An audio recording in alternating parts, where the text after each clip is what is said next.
Everybody, let me talk in this video about how we do install Python in Windows machine. So first of all, go to Python www.python.org/download and download last version of Python. Now here I have Python 3.6. Just click on it and download it. I already downloaded to save my time. So if I go to the download, I will see this Python. Just do double click on it and let me install step by step. If you see, I see this page.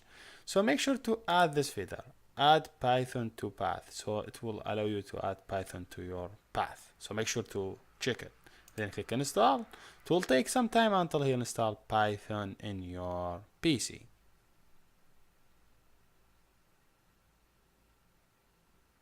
Here we go, Python is installed now. I just close it and in search I look for command prompts. Just in the search, just type com. He will find this tool for you, command prompt. I will type Python in this way. Okay, and enter.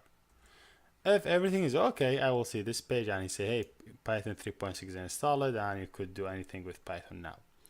If by any chance you cannot see this one, if you are using Windows 7 or XP or whatever, so you have to do one additional step. If you don't see this tool and he say Python is not recognize internal or external command, what you have to do, just go where you installed Python.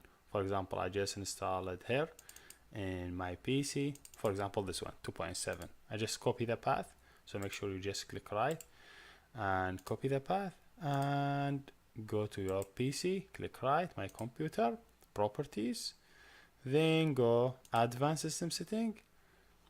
Then from advanced system setting, go environment variables, look for path, double click on it and click new and add this new path and click OK. Then OK. But on some devices you will not see the path in this way. Let me just remove this one to show you how you will see it in XP.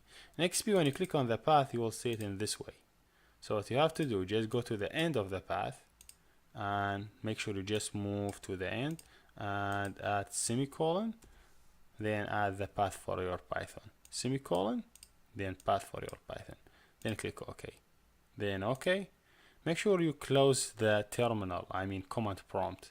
Close it, then just reopen it again. Okay. Now if I just open terminal command prompt, he will show me. If I just type Python, he have to work Python. But I already Python works, so I will not have any problem with it. This is first step. Second step, you have to use editor to write your code. I would prefer to using editor that make writing code easy, like by autocomplete and other stuff. So I would suggest using PyCharm for first month. So first of all, make sure you go to this page, JetBeans, www.jetbeans.com/PyCharm, and click on download and download the PyCharm community, and it's just step by step until you install it. Really easy. Just double click on PyCharm and install it. By the end you will have this application in your desktop.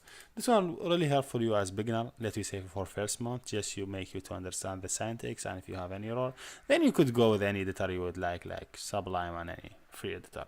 But I would really recommend for first month use PyCharm, and I would use it in my tutorial because it's really easy to follow the code and type everything. Yes, here we done, and I think we are ready to start writing our code. Let's go forward.